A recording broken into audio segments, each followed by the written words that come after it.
So as mentioned, what we are going to discuss over the next hour and a half is sensory integration and how it can have an impact on anxiety.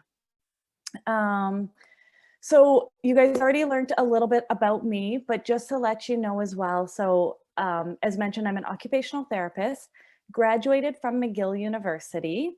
And beyond my bachelor's in occupational therapy, I do have additional training in sensory integration and CBT, cognitive behavior therapy, as well as additional pieces. But those are the two kind of bring together here today. And as mentioned, I work with collaborative approach therapy services. We've got clinic locations in Guelph and St. George, as well as home-based services in Toronto. We do a lot of work with children, as well as adolescents and adults. Some of the examples, a lot of the examples you'll hear from me today are about children, but really that's a large part because what we're going to do today and be talking about is how our past and how that sensory processing in our past can really then influence and affect our current being and some of that anxiety that may be present. So I am very excited to be here with you guys today because I believe that working collaboratively, we're able to empower you to support the people in your day. And that might be professionally, that might be personally as well. You know, I hope that as parents, maybe you learn a few things here too, if that's the case for you. So we are going to be talking about understanding what is sensory integration, an overview of all 8 sensory systems, exploring how poor sensory integration can impact anxiety, understanding anxiety itself, and then suggestions regarding how sensory integration strategies can support working through anxiety. So what I hope you get from today is a different lens, a different way of seeing some of those behaviors that you're seeing day to day, and then some actual practical strategies of, okay, what can we do to support this? So let's dive into it. So first of all, what is sensory integration? This may be something you've heard before. This might be the first time you're hearing this. But sensory integration is the neurological process that organizes sensation from one's own body and from the environment and makes it possible to use the body effectively within the environment. So Jean Ayres was the occupational therapist who really researched in this area back in the 70s. What she's saying here is basically sensory integration is how our brain takes in and organizes information from everything that we see, we hear, we smell, and we experience with our environment, as well as how we move, how we feel, and how we engage with our body. So it's that external environment and that internal body. Sensory integration is a process in the brain that allows us to make sense of our world by receiving, registering, modulating, organizing, and interpreting information that comes into our brain. The brain processes all of this information received by our senses and allows us to then respond appropriately, hopefully, right? Hopefully we're responding appropriately. So a few key points here is that there's so much going on when we think about actually integrating our senses, that it's important to recognize that this includes many steps, right? Sensory integration is a really nice, easy word, or words, I guess I should say, but for a very complex process. So if we think about receiving the senses, how our senses are actually taken into the body. Are our eyes working properly? Are our ears working properly? Have we passed those hearing tests? This, for many people, is kind of where our understanding of sensory ends. My eyes, I went to the optometrist, I've got 20/20 vision, vision processing must be fine. I went to the audiologist, my hearing is fine, my auditory processing must be fine. But that's just us receiving the information. We then need to register it. So this includes the nervous system noticing the sensory information. For some people, their nervous system needs more information to register, And for some, it registers, even with a minimal stimuli. So how much does it need to register? Modulating is our brain's ability to respond appropriately to the input without over responding or under responding. So, a good way we can think of this sometimes is we talk about it like the volume. What volume are we taking that in at? Then we need to organize it. How do these multiple sensory inputs relate to one another? We know that we interpret our world with many of our senses all at the same time. So there's a lot of organization going on there. And then interpreting. Compared to my past experiences, what does this sensory input mean for me? Is it comforting? Is it scary? Is it enjoyable? Is it anxiety provoking? So then, following this very involved process, we hope to have a proper response. And these responses are what we then see through physical, emotional, and behavioral outputs. So remember that what you're seeing is actually the output of a very involved process. When it all goes well, we don't even really realize how much is involved in our day-to-day experiences. When everything's going well, it's like traffic on a busy highway where everyone's kind of respecting their lanes, moving forward, respecting speed limits. It goes well, we don't even realize. However, when things aren't going well with our sensory processing, sensory integration is more like a traffic, more like 401 on a long weekend. Sometimes when the processing isn't working smoothly, it can cause a disorganization of the sensory system. And what's going wrong, in quotes, it can be as simple as maybe being tired, hungry, stressed out. So we've all had that where we feel overwhelmed, right? We've all had our sensory systems processing less than optimally. But for some people with a sensory processing disorder, this traffic jam is all the time and in multiple senses, and it can be a lot. So let's understand it.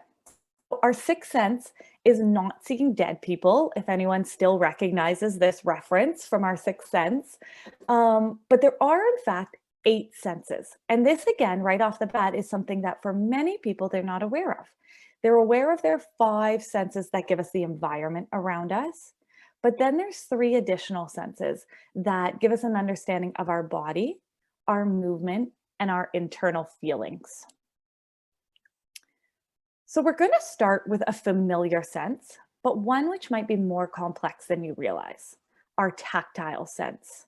So as you're probably aware, our tactile sense gives us our sense of touch, but it can also very much affect behavior, anxiety, and motor coordination.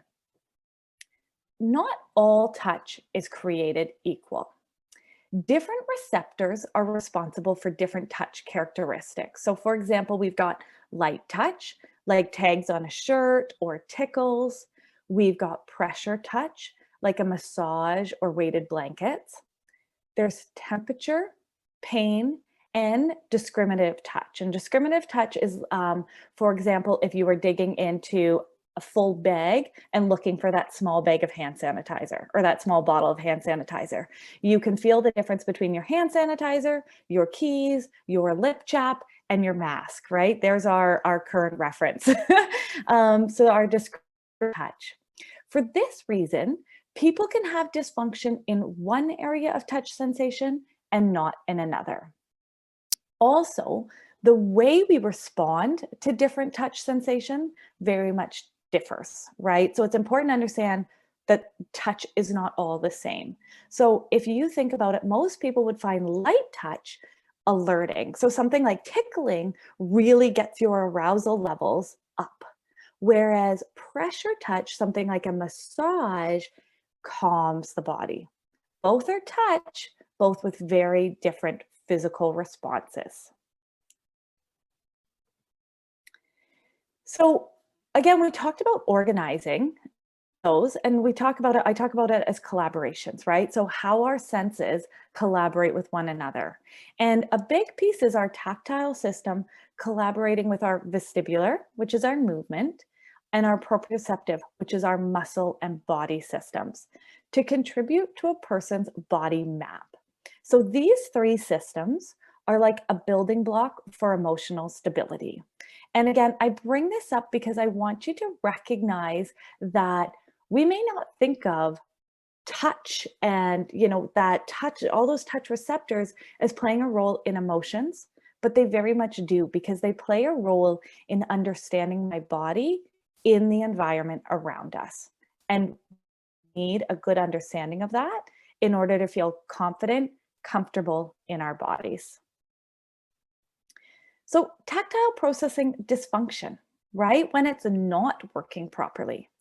When a person has difficulty with tactile processing, it may be that they're hyposensitive, so they're too little, they're not getting enough of that message, or they're hyper, too much sensitive to this particular body sense.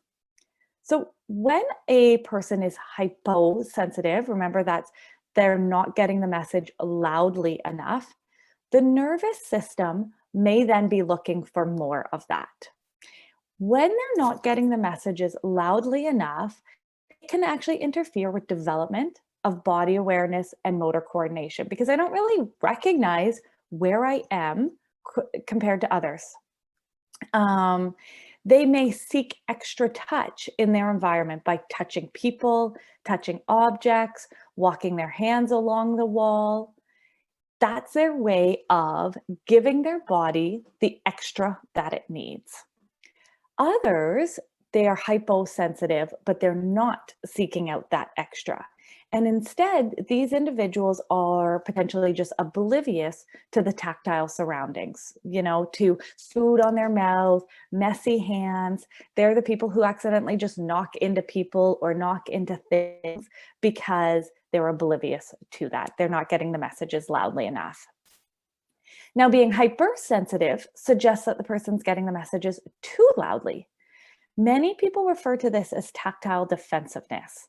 Every small touch, itch, shift in clothes, it might be distracting, painful, or irritating to them. So they are overwhelmed by it. For many of us, once we put on a shirt, we don't need to think about it again. But if your tactile system is hypersensitive, that shirt tag may bother you all day long. For some, it might be the touch of the shower that feels uneasy. They might seek more pressure. They might want less pressure. They might want a different temperature for their tactile touch system. It can also very much take away one's attention because they are paying attention to that touch all day.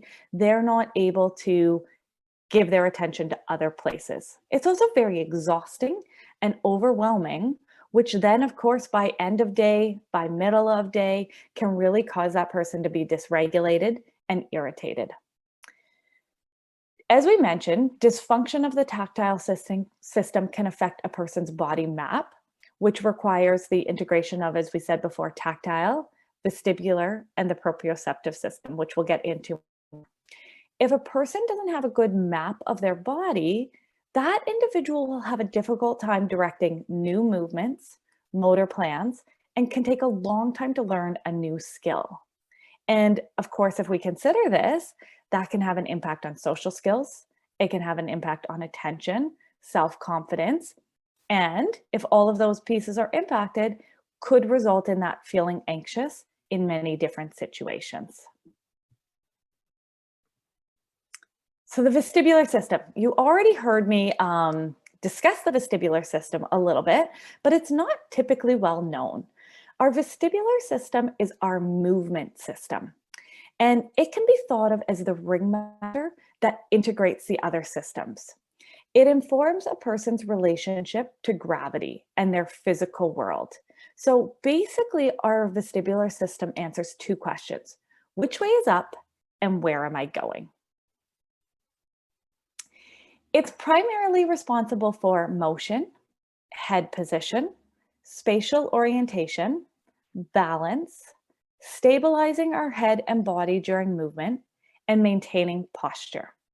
So you can see here that it's housed in the inner ear. And the vestibular system are actually hair-like neurons which respond to the force of gravity. So when the head bends to one side, hair-like structures move with it, and gravity is telling them what's happening to my head. When I move quickly because I just slipped on ice on my driveway, those hair-like structures are quickly moving, responding gravity, feeling the response of gravity and telling me, hey, you're going down quick, you better do something about this. So that's what's happening when we're moving in our ear canal. That's our vestibular system. It tells us when we're moving or when we're still, as well as what direction am I up and down, am I side to side, and the speed of moving. Am I about to hit that driveway quickly? Vestibular collaborates with so many parts of the brain, body, and nervous system. And it can influence emotional behavior and attention by interacting with several of the higher centers in the central nervous system and the autonomic nervous system. And, you may be familiar that our central nervous system and our autonomic nervous system plays a big role in our anxiety, right? Our fight or flight. So the vestibular system also collaborates, what I was just saying, collaborates to support emotional regulation, attention, and coordination. So I want everybody to actually try it a little bit, okay? So maybe you have your video on, maybe you have your video off, whatever you want, but I want you either sitting or standing just to tilt your head up and tilt your head down. Tilt your head up and tilt your head down. And what you're doing is you are stimulating that vestibular system. So if you just think about, is my head changing direction in gravity? Then we're influencing that vestibular system. Up, down, right? But then side to side. And now those hair-like structures are moving a little bit differently.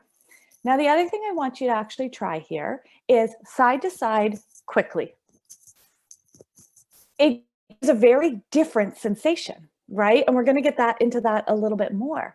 But the difference between slow and rhythmic and fast and wild and all over has a very different response to our whole autonomic nervous system.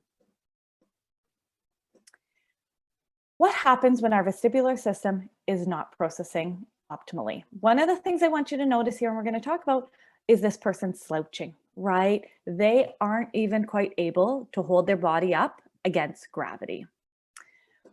When the vestibular system fails to function in a consistent and accurate way, interpreting other sensations around us will also be inconsistent and inaccurate.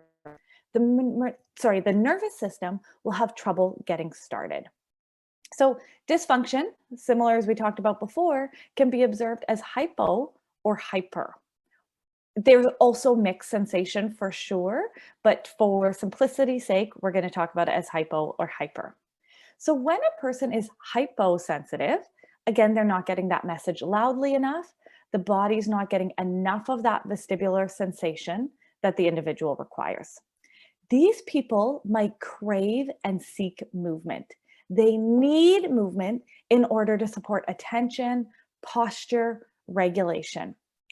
Without this movement, they may be observed to slouch at their tables, for attention, or difficulty to engage. Their need for movement, however, unfortunately, may be inappropriate for the environment that they're in. If they're in a group setting, again, thinking about kids in a classroom, it might be distracting for the other people around them, and they might often get in trouble as they, in fact, try to support their body's need to move. So again, remember that all of these past experiences may impact future anxiety. On the other end of the spectrum, people who are hypersensitive to vestibular stimuli are getting messages too loudly. For these people, movement feels harmful, scary. They may avoid avoid heights, and avoid new activities because they're not sure if their body is going to be able to handle that feeling. So we see this in babies who can't tolerate being tipped back for a diaper change. It can be seen in adults who feel uneasy taking that big step into or out of a car. Right now, sort of taking a big step, we're balancing on one foot, we're changing our body in relation to gravity. That can be very scary if your vestibular system's not processing optimally. And children who on the playground avoid things like the swings, the slides, the merry-go-round. They might be the kid who loves the sandbox, feet on the ground, body in one position. They'll play, they love it, but they're staying there, rooted to earth. Hyper response can have a negative impact on development of motor skills. Again, they don't want to try as much. Emotional regulation, everything feels scary. Self-confidence, these people are doing it and I'm not. And social skills, it's very common, especially for kids, their social setting is play, it's movement. And when movement is a challenging piece, that can have a big impact. Moving on to the proprioceptive system. The proprioceptive system can be thought of as the body position sense. So as we talk about it as the muscle sense. It's the sensory system that gives us an understanding of our joints, our body awareness, how our muscles are working. Proprioception is a key player in coordination and motor movements, as well as regulation and emotion. So it's responsible for position of our body parts, relation of our body in related to other parts of our body, relation of our body to other people and our environment, and how much muscle force is needed for a task. So when processing properly, the proprioceptive system allows us to move freely and without conscious awareness. For example, when we clap our hands, I don't need to go, okay, right hand, left hand, come together. I don't need to think about bringing those pieces together because my proprioceptive system knows where my right and my left are and can coordinate that. Proprioceptive receptors, they're located in our muscles and our tendons, so they're inside the body, and they signal when our muscles stretch, contract, bend, pull, or when there's compression of joints between bones. So basically, when we're using our body. So I want you guys to join me again and try out just putting your arms up in the air, and maybe one arm's up and one arm sideways. Close your eyes. So it's not that your visual system is telling us, because we're not using it, our eyes are closed. I don't hear that my arms are up. Hopefully, I put on my deodorant today. I'm not smelling that my arms are up. The way I know where my arms are and the way I can even change them and still be aware is my proprioceptive system. My muscles and my joints are telling me where is my body in space. Now, it's interesting because most proprioceptive input is processed in regions of the brain that do not produce conscious awareness. And so we rarely actually notice the sensation of our muscles and joints unless we're being mindful of it. So if anyone does do yoga, they really tell you to be aware of it, because unless we put our attention there, we don't know. And again, one of the things to state is we don't know if it's working properly, right? When it isn't working optimally, that's a bit of a different story that we'll get into. So proprioceptive collaborations. As stated before, it collaborates very closely with the tactile and the vestibular system as those building blocks for emotional stability. It plays a big role in emotional regulation, calm and attentive body, modulation, that volume control of other senses, and regulation to support participation in a challenge. Now, again, a lot of this is repeated, but it's because it's so important to understand how our sensory system works so we can understand how to use our sensory system when we're doing something that is anxiety provoking, and we need to be able to change that volume control of the other senses. So When processing properly, as we said, the proprioceptive system allows us to move freely and without even conscious awareness. But when not processing properly, we observe challenges in movement, we might appear clumsy, slow, require more effort for every simple task that we do in a day. So we often observe that people have a difficult time doing anything that they can't see when having trouble with proprioceptive processing. People will use their visual system to compensate for their dysfunctions within their proprioceptive system. So again, that's even you may have observed a person who's looking down while they're walking on the steps, right? They're going to use their vision to notice where their feet are because their muscle sense isn't telling them. It's people who have a really hard time riding a bike because to ride a bike, you have to look up and forward to stay safe. But then my feet need to be doing that pedaling by themselves. People with proprioceptive problems fatigue easily. They may appear inattentive because they have to work so hard just to determine the position of their body. Dysfunction in this system can often be observed as challenges to determine the amount of force necessary for a task. So, for example, being hard on furniture, stomping, they're using their feet with extra muscle, falling to the ground. They actually like that feeling of, okay, rough and tumble. Or again, in a child's perspective, that kid who tags or, is playing a game of tag and they shove the kid because they don't have that proper force. So another way to think of it is something that's actually happened to all of us before. I'm sure we've all had that experience where we reach for a cup that we think is we pick up that cup with the force that we would need for a full cup to find that it's empty. And what happens is we fling back, right? It's such a weird feeling because our proprioceptive system and reality didn't match. We thought it was going to be full and we were going to need this much force. And in fact, that wasn't the case. Another very similar example is anytime you've sat down and you thought the chair was maybe taller or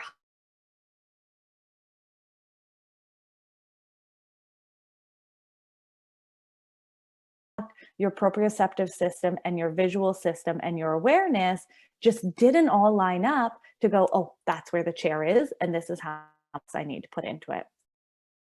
We're misreading the environment, basically, is what's happening.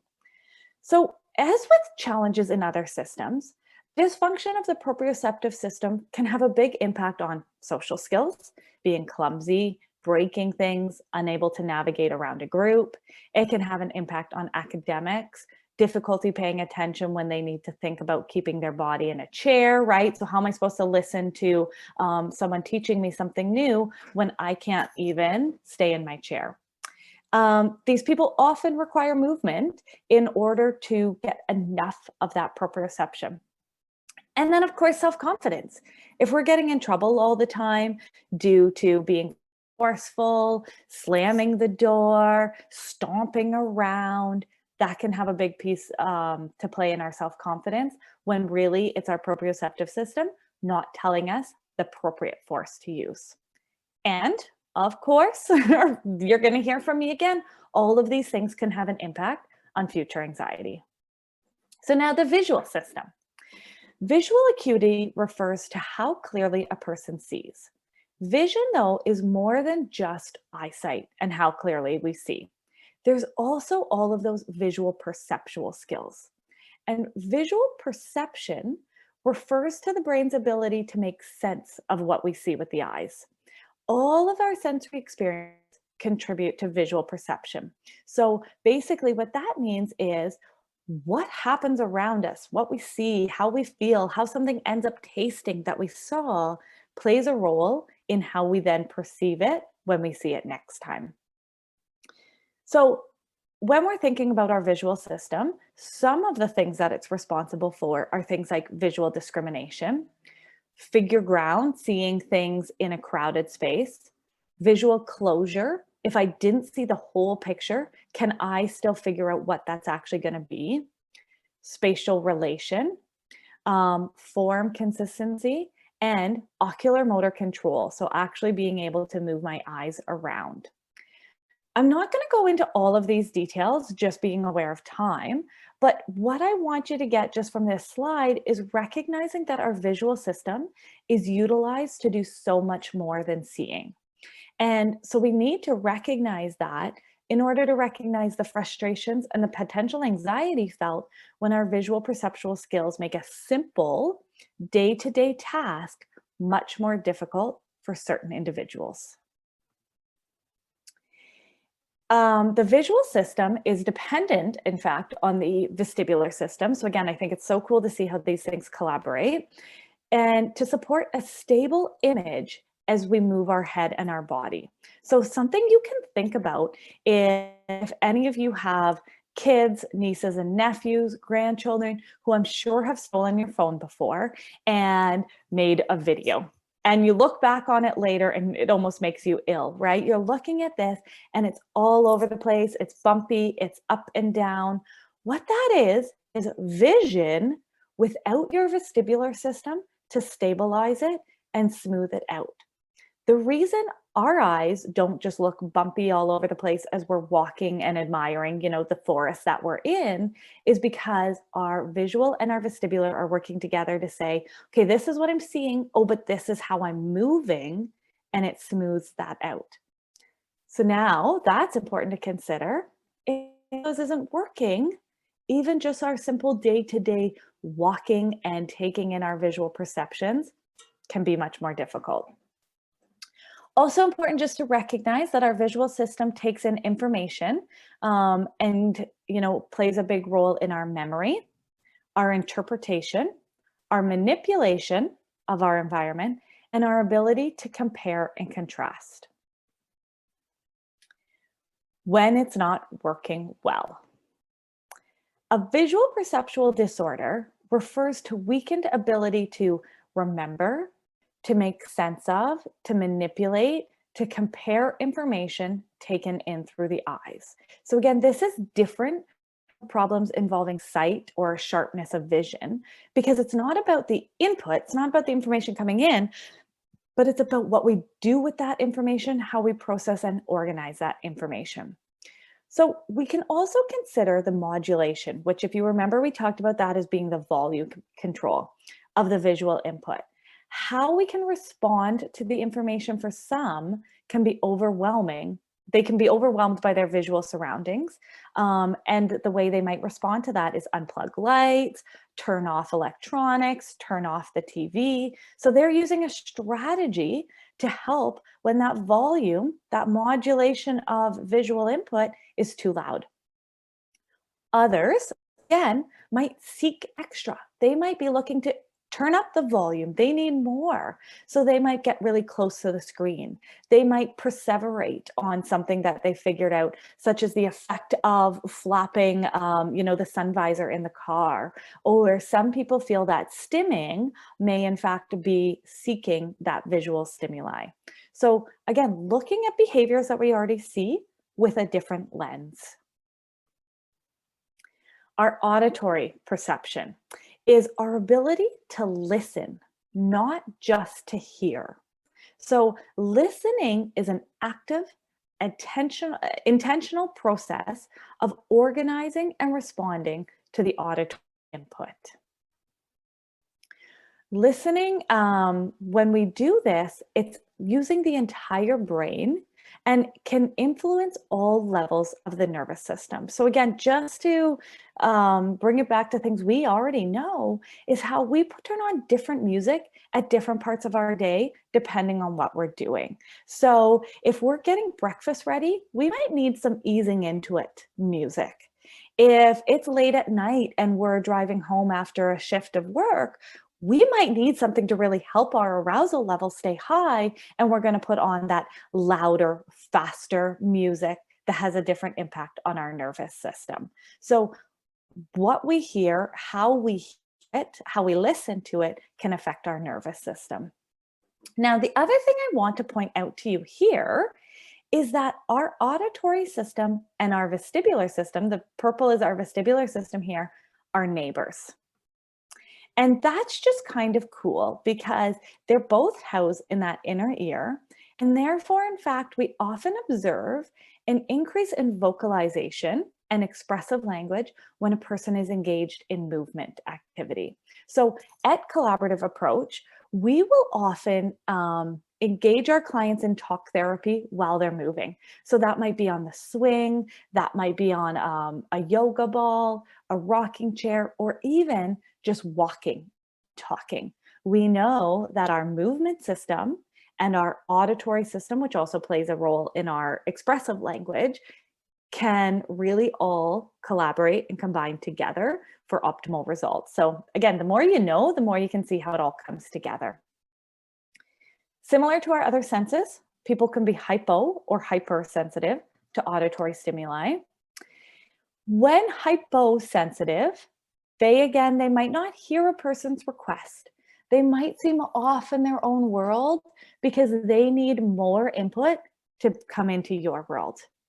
They might need louder, stimuli in order to register that sound.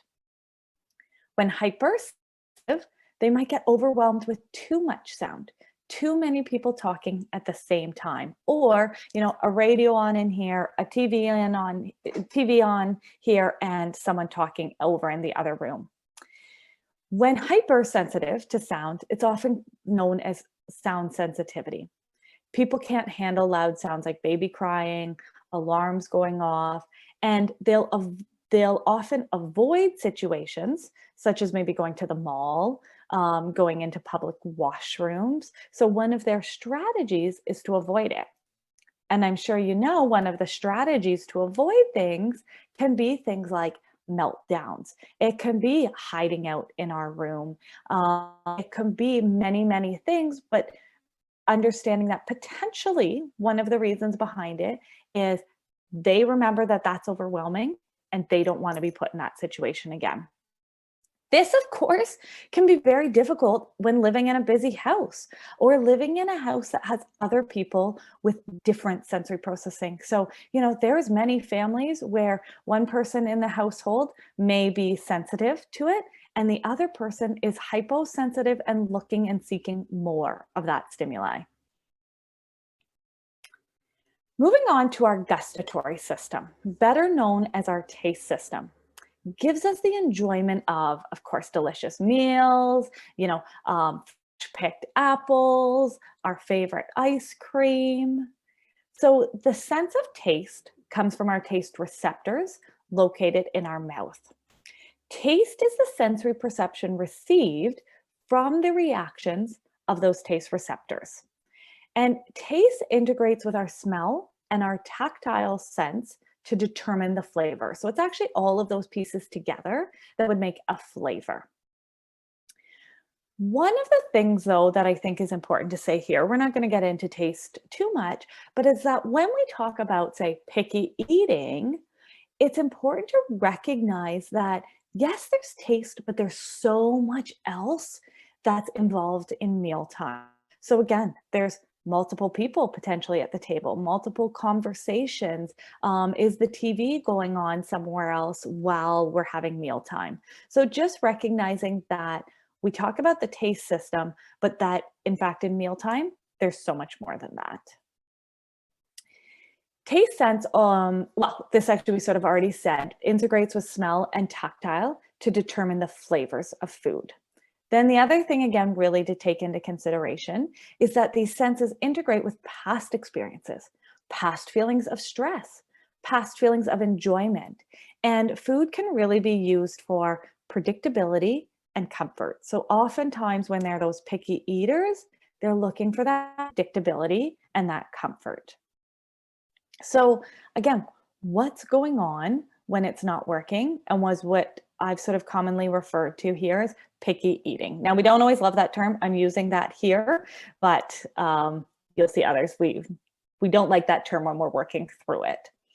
But recognizing that our sense of taste, along with our smell and tactile, contribute to the enjoyment or dislike of certain food. Our visual sense also plays an important role in predicting whether a food will or will not be enjoyed. Past experiences, as we said, have a major impact on a person's eating habits.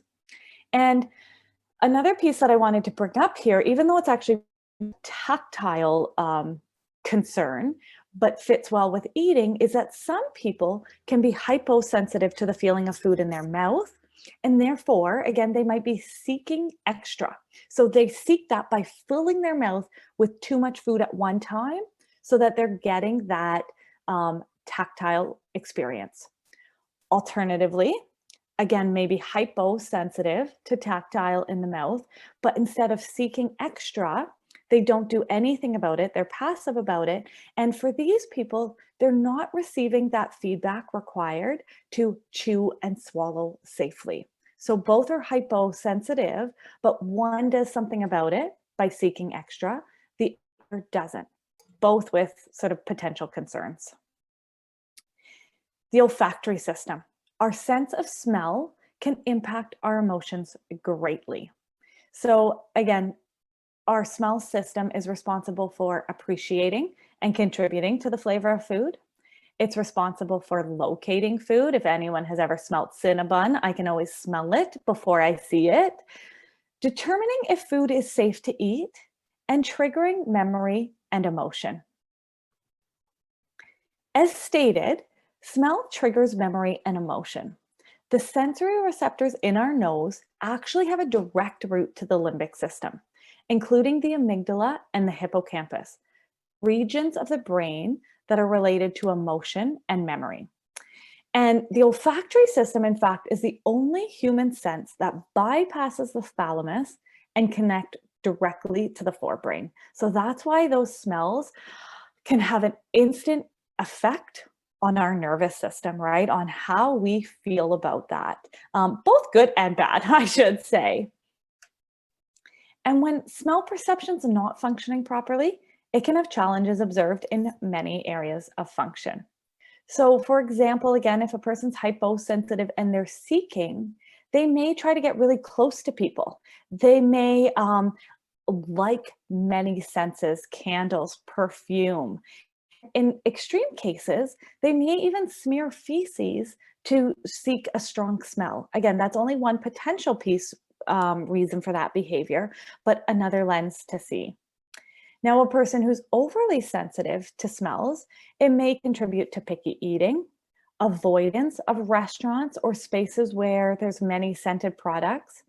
It could be an inability to concentrate due to too many smells, and of course may contribute to feelings of being ill, having headaches, can be a challenge. Our eighth system we're getting into here is our interoceptive system, our awareness of our own internal sensations and how our body is feeling on the inside. So this supports our awareness of hunger, fullness, thirst, pain, body temperature, need for the bathroom, sexual arousal, anxiety, sadness, frustration, and our feeling of safety. So in short, interoception allows us to be able to answer the question, how do I feel? Messages from the internal organs come to a part of our brain called the insula, which is highly connected to other brain centers. These body sensations received through the interoceptive awareness can help guide us to understand our bodies and our emotional states. So good interoceptive awareness is key to calm and attentive body. And having good interoceptive awareness leads to being able to use our intuition for making quick judgments. So again, it's thinking with your gut, my gut reaction, right? These are terms we use, but they do actually have a scientific reason that we talk about that. That's our interoception. So as everything else though, it can have dysfunction. It can present as overly sensitive, undersensitive, hyper, or a lack of discrimination in our interoceptive system. So undersensitive, we might be reduced awareness of those signals. So not going to the washroom until the last second, not being aware of an injury, reduced food and drink intake because we don't realize that we're hungry and we're thirsty. and difficulty maintaining a calm and attentive body if we're hyposensitive. Hypersensitive, overly sensitive, we might have a heightened awareness of all of those signals that are going on. And so we go to the bathroom often because we're acutely aware of our bladder. We might have feelings of pain, even with just those small irritations like a bug bite, or again, we talked about our tag, that might feel like pain. Increased food and drink intake because we're constantly aware of how we're feeling. Improper clothes for the weather. And again, difficulty maintaining a calm and attentive state, because if we're not sensing that internal body properly, it's really hard to keep calm and attentive. And then that lack of discrimination. So unsure if we're tired or we're hungry. Are we nervous or excited? We feel something going on in our body, but what is it? And again, a lot of us have difficulty with this too. A lot of us have difficulty with interoceptive processing. It's important to recognize that it can cause challenges with emotion, health, and safety. So we're going to dig into anxiety, but let's take a 5-minute break here, listen to those interoceptive messages, use the washroom if you need to, grab a water or coffee, stimulate your vestibular system so we can come back here 5 minutes, re-engage. I will be here. I'm listening to my interoceptive system. I'm okay at the moment. So if anyone has any questions, we can also use 5 minutes for some quick questions. Okay, thank you, Alison. And so for those that need a bio break, go ahead. There's been no questions that have come through the chat so far, but if someone would like to ask a question, go ahead. It's a lot of information, so I hope you guys are still with me, and please know that, this is meant to almost create questions. So I hope you're listening here today and going, okay, that's interesting, but what about this, sometimes it's knowing we don't know what we don't know. So maybe today you'll learn what you don't know. Great. Thanks, Alison.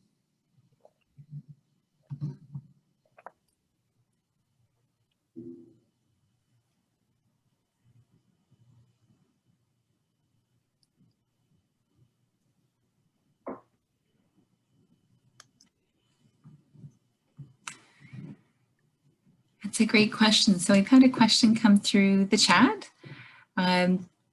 And so just around, why are people not getting messages loud enough? Like, what would be the reason behind that for a hyposensitivity?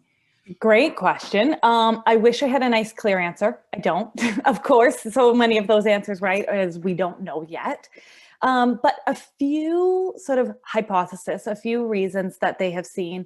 Sometimes it's just genetic. So sometimes it's just the way we're born, the way our nervous system works. We all have different nervous systems. And, again, in my pediatric work, one of the things I often mention to parents is kids aren't going to grow out of it. They're going to grow into it. And what I mean by that is we pick up our hobbies because of our nervous systems. Some people are extreme snowboarders, and other people love to write a novel. Those two have different sensory systems. The profession we go into, handyman likes to use his body, likes construction, is a different nervous system than the person who's IT on the computer, right? So part of it is we develop our interests, our hobbies, our professions by our sensory system. So one thing just to note is that everybody has some hyper, some hypo, and some differences. But when it gets in the way, right, when it's actually impeding function, sometimes that's due to a different diagnosis. Sometimes that could be due to something like a diagnosis of autism, a diagnosis of ADHD. So neurologically, there's some differences in the way that person has developed, which has had an effect on the sensory system. Other pieces is development and interaction as a child. So our sensory system develops through engagement, through trying it out, falling,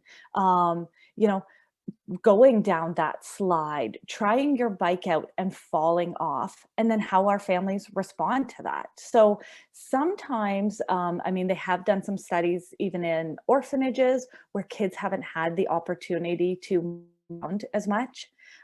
If anybody watches sort of parent blogs, I mean, it's terrible because what I don't want is parent guilt, because we've got more than enough of that. So that's not what this is meant for. But they do talk about sometimes, you know, when kids are in car seats for a long period of time and they don't get to explore, when they are in, you know, those exercisers type of thing, and they're not getting to use their body. So sometimes it's their opportunities to explore the environment. And then otherwise, again, it's sort of neurologically the way that they've developed. That's a really insightful answer. Thanks, Alison. Yeah. I just had another question. Is there a natural like dysregulation with the sensory stores as someone ages? Sorry, say that question again. Is there like a natural progression as someone ages that their sensory world would just get a little bit dysregulated just naturally with aging?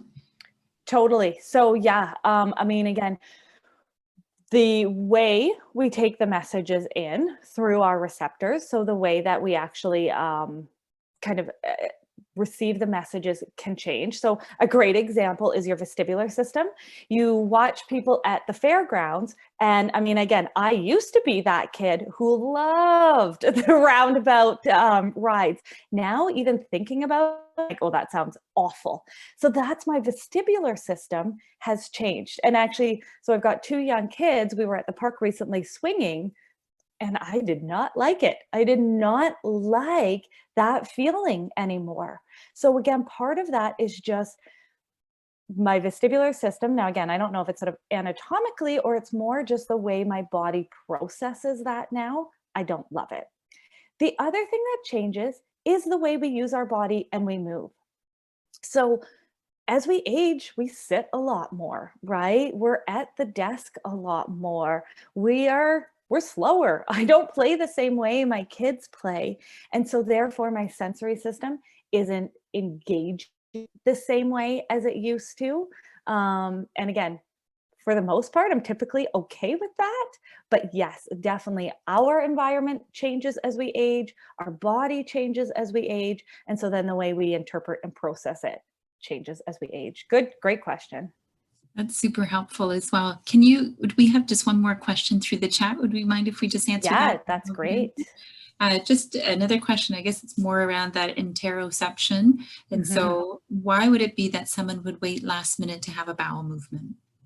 So again, when talking about that interoception, it's really they're not getting the message loudly. And so part of it is, well, so there could be kind of a few things. Getting the message loudly enough, or they're not listening to it, right? Again, not sort of an intentional, you didn't go to the bathroom when your body told you you had to, but if they're really wrapped up in something, they're wrapped up in an activity that they're enjoying, then that's taking the attention, and those messages from the body are not getting to the forefront of their conscious awareness. So it might be that something else is stealing their attention. It might be that they don't know what that feeling is. So again, when we work on interoceptive, supporting a person to be able to better understand their interoceptive system, part of it is really labeling it, recognizing it. And the way we do that is when we finally do get to the bathroom, we go, okay, take a notice how your body's feeling, how that bladder's feeling. That's your body telling you you need to use the bathroom. But again, a lot of it is not intentional. It's how their brain is processing, receiving, and prioritizing those messages. So I know that doesn't quite help, but help to understand it, right? Okay, thank you. That does. Understanding is the place to start, for sure. Exactly. So broadening our lens of understanding is what it's all about, right? Absolutely. And so it looks like it's just about 11 o'clock. So maybe if it's good for you, it looks like folks are back. Welcome back from the bio break. And if you missed out on the bit of dialogue back and forth, we'll have captured it in the recording, and so you can go back and watch it then. But Alison, I'll pass it back to you and we can cover Perfect. anxiety. Great. And great questions. Thank you. I love hearing those questions because it means, okay, yeah, this has got us thinking. And again, I hope that overall what you get from today is it gets you thinking. So speaking of which, those last slides really gave you what I was hoping to be able to present is an understanding that our sensory system plays a big role in our experience, the way we experience life, right? And that unfortunately, when things aren't working well, it can have some negative experiences. So, what is anxiety? First of all, anxiety is normal, right? Really important to recognize anxiety is a normal function and feeling that our body creates to keep us alert and aware of dangers. When you feel anxious, you're expecting that something bad or scary is about to happen. And it can go by many names. We can call it worry, fear, shyness, nervousness. And again, I think it's important to point out that we need to have some worry. We need to have some anxiety. When we don't, if there was no worry, we wouldn't look ways before we cross the road because we just, it's fine. Some drivers don't have enough worry and therefore they're texting as they drive. So in fact, some anxiety is necessary day to day. That being said, it can be helpful and it can be motivating for, supporting us to avoid dangers, but it becomes a problem when it gets in the way of the things that you want or you need to do. So this occurs when anxiety is present, but there's no real danger. When anxiety is happening a lot, when the feeling of anxiety is out of proportion with the situation, when it stops you from participating in important activities. So that could be self-care, that could be work, that could be leisure, hobbies, social. And when anxiety becomes that bully voice in your head that makes those decisions kind of for you, whether you're aware of it or not. So for many of us, we think that a situation, so this green, this depicts my situation, creates a certain feeling, such as a social get together makes me feel anxious, or a shower makes me feel scared, or meeting a new person makes me feel stressed. We've got a situation and it creates a feeling. But in fact, the way that we think, or I want to cross this out and say the way that we perceive a situation makes me feel a certain way. So a social get together in the past was perceived as too loud and makes me anxious that this will be the case again. Or the shower in the past was uncomfortable tactile experience. And so I perceive that this will be the way again, and it will make me feel scared. Meeting a new person is perceived as overwhelming and unpredictable, which makes me feel stressed.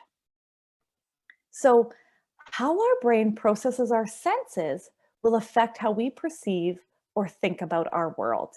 So, again, all of that past piece we just talked about is really to help you understand different people might perceive a situation differently and therefore have those different thoughts about it.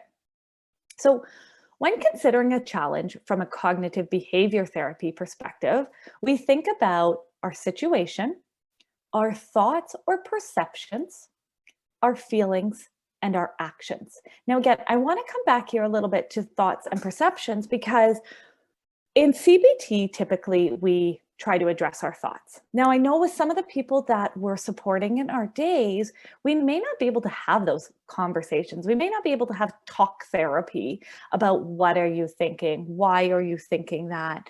But what I want to recognize still and what we're going to go into is they may not be sort of conscious thoughts that an individual is able to express, but the way that they perceive, right, is still that way that they're thinking about something.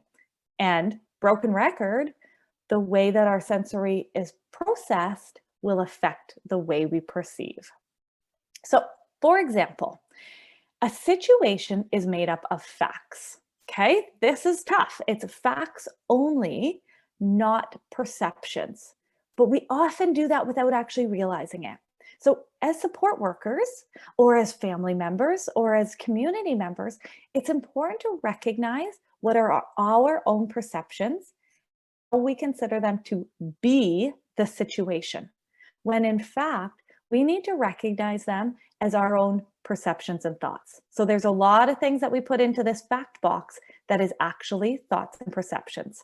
So for example, the warm temperature of the water in a shower is your sensory perception, but may not be the perception of the individual you support. They may have a different tactile system which processes that, perceives that differently. The beautiful outdoor day that you go for a picnic, it's just the right weather, it's a gorgeous sunshine, but in fact, that's your thought about the setting. And someone else may perceive it as too bright, the grass is itchy, the birds were too loud. So in fact, when we come down to the situation and the facts only, the shower has water. That's a fact. The temperature of the water, that's perception. The picnic was on grass, that's a fact. The day was beautiful and perfect and just right, that's a perception. So, two different people experiencing the same situation, shower water, outdoor grassy field, may think about it or perceive it very differently and therefore feel very differently and therefore act very differently in that situation. So it's important to remember that our response to a situation depends on how we interpret it. A few things to consider when facing our anxiety triggers. So, one of the things we do want to do to overcome anxiety is exposure. But it's important that we don't avoid all of those things that we fear. It's important to ensure that exposure is a just right challenge. It's not too much, it's not too little. So, small steps, we're not trying to jump to the top. So, again, if we think about the shower situation, if a person is very scared of a shower, they perceive that as an uncomfortable situation. We may not jump to shower. That's our goal, but we've got to remember those small steps to get there. And that's how we're going to overcome it. Meet them where they are and take those steps together. Plan for obstacles because obstacles are going to happen. So don't expect it to go great. Like I said, bring your expectations down and then be happy when we're making those small steps. Prepare for challenge by front loading with sensory supports. This is what we're about to get into. And mental coaching. So again, even if your individuals aren't able to engage in all of that talk therapy, it doesn't mean that they aren't able to register that, listen to that, and, in that information as their own internal coach. So things like, this is going to be hard, but you can do hard things. This might be tough. You can do tough things. We're going to work on this together. So front loading the idea that, yeah, it's going to be a challenge, but you're strong enough to be able to do challenges. And then practice. Practice, practice, practice. We don't overcome our anxieties after one well-planned action. We overcome our anxieties with little small steps, often, and just sort of moving forward. So, sensory supports during anxiety exposure. Okay, so let's bring it all together. So we talked about how we don't want to avoid is an important part of treating anxiety. So if that's the situation, if that's the case, but this situation makes them anxious, what are we going to do about it? How are we going to support them? Again, what I hope is that some of what we learned about with our sensory systems helps you as we come in here. So we talked about using our vestibular system. So we want to use the sensory system, and the vestibular system is the first one we're going to get into, to set up the individual's body to be as regulated, as calm, and as prepared as possible stressor that's coming. So we talk about it as front loading, right? We know something anxiety provoking is coming. Let's get them prepared. We can also use some of these strategies during and after the exposure, but overall, a lot of what I'm going to talk about is front loading it. So our vestibular system, if you remember, is our movement system and is a big contributor in overall regulation and arousal levels. So arousal can be described as the person's alertness, attention, and stress. So we don't want it way up here. We want to bring that arousal level down as best we can. The stress is still going to bring it up, so we're going to have strategies to bring it down. When working with an individual who's overwhelmed and with a high arousal level, we need to use movement that's calm and brings the nervous system down. In this case, we want to use movement that's linear and rhythmic. So we actually talked about that a little bit when we were doing our heads, head back and forth. Linear and rhythmic. So this might be things like a swing, a rocking chair, rolling over a yoga ball, or even passive movements in lying with just a slight linear movement. So this picture here is showing an individual lying down and somebody's at their feet and kind of just making them move front and back just a little bit, linear, rhythmic. Now, that said, so that's for a person we want to bring their arousal level down. That's not everyone. For some individuals who are underwhelmed, who are on the couch and don't want to, they're the ones who are hard to get engaged. For them, we want to bring their arousal level up.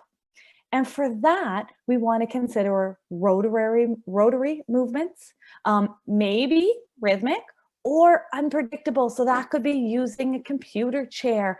That could be dancing around, shaking it off, rough and tumble play. It could be yoga or exercises that include participation. So again, what I want you to get out of here is understanding how our vestibular system works. We can actually use it to assist the individuals. Proprioceptive system, our muscle and body system. So again, just a quick reminder that our proprioceptive system supports emotional regulation, calm, attentive body, modulation, that volume control, and our ability, because of all those things, our ability to participate in a challenge. So we want to front load muscle feedback is a great strategy to support an individual. So for example, it could be things like working out, using weights, be play that involves muscle. So tug of war, it could be, pushing against something. It could be actually if one person needs some swinging, someone else is pushing them on the swing. It could be household tasks like carrying laundry baskets, taking out the garbage. Think about using muscles is engaging that proprioceptive system. It can also be more sort of specifically set up to support them by using a balance board, a Bosu ball, which is kind of that half yoga ball, a trampoline, weighted balls, scootering, or even again, if you're walking, if your individual enjoys going for a walk, add to it. Because now suddenly when we're walking on a hill, we're using more muscle. When we're using muscle and we want to sort of bring down that arousal level, we want the movement to be calm and controlled. So again, in clinic, what we'll often do is have the individual standing on a Bosu ball while we're tossing a weighted medicine ball back and forth. And again, during this, potentially, we're talking about what the challenge we're about to do. So we're front loading them cognitively, and we are getting their sensory system, their proprioceptive system, ready for the challenge. Our tactile system. So we previously discussed that the tactile system works with the vestibular and proprioceptive system to contribute to a person's body map. So these three systems are the building block for emotional stability. And again, as we talked about before, touch is not all created equal. So if we have that person who we're trying to pick them up, they're underwhelmed and we're trying to get them engaged, then we might want to use light touch. We might want to tickle, a feather on their neck. We might want to do something to get that arousal level up.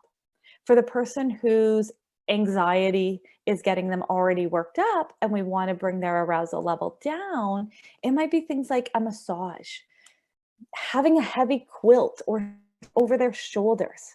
It could even be if you're with the individual, not just standing beside them, but being with them while giving them a big squeeze. Okay, here we go now. And I've got my arms firmly, my hands firmly on their arms, giving them more of that deep tactile as we move into that challenging situation. So again, touch can be used proactively in advance, get them all ready for it.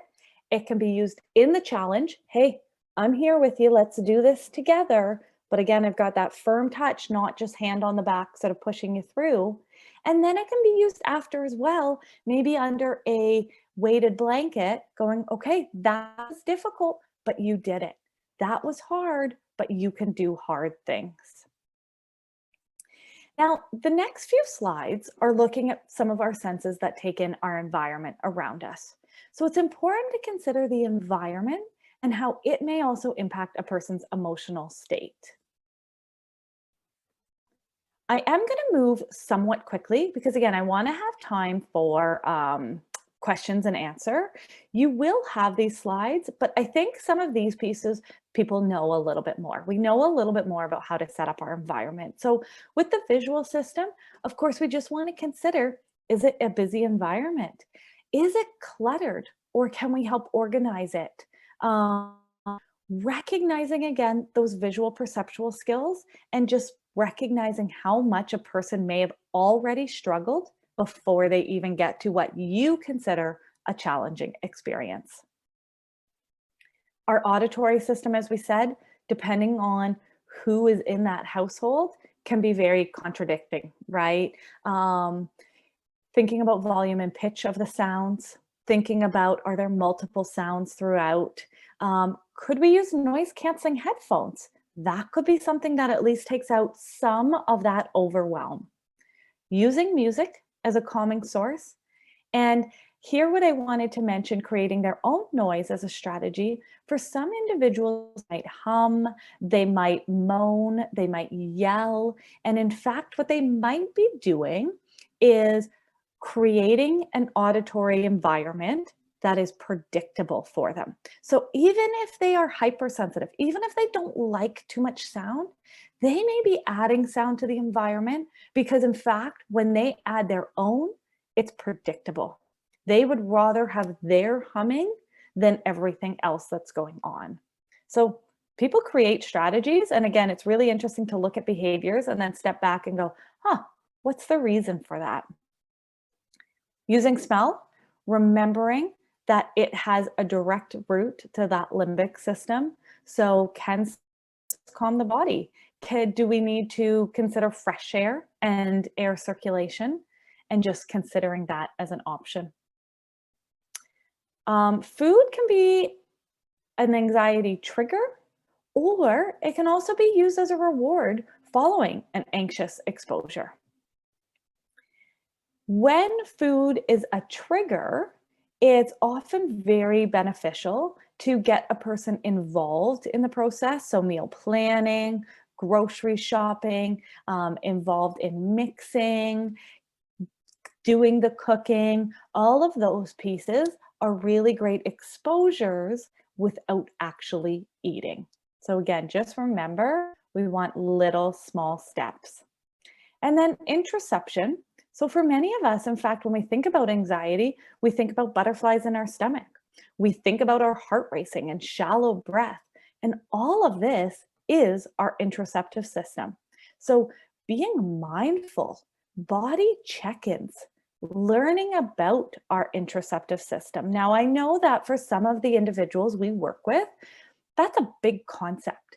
But even being able to sort of give it a name of, butterflies in your tummy, or asking, do you think that feeling is nervous, or is that a bladder, Do you need to use the bathroom? Recognizing and pointing out to them, this is what hunger feels like. So it can be a really difficult piece to teach, but it's something, again, to be aware of. And so that was a lot of information to digest. So as I had stated, I hope that what you got through the presentation was a new lens of understanding. And it doesn't give us all the answers, but in fact, it just makes us more aware of what questions to be asking in those situations. You will be getting these slides. So I have included a couple of resources here, which might be things that you would be interested in if you want to learn some about sensory processing.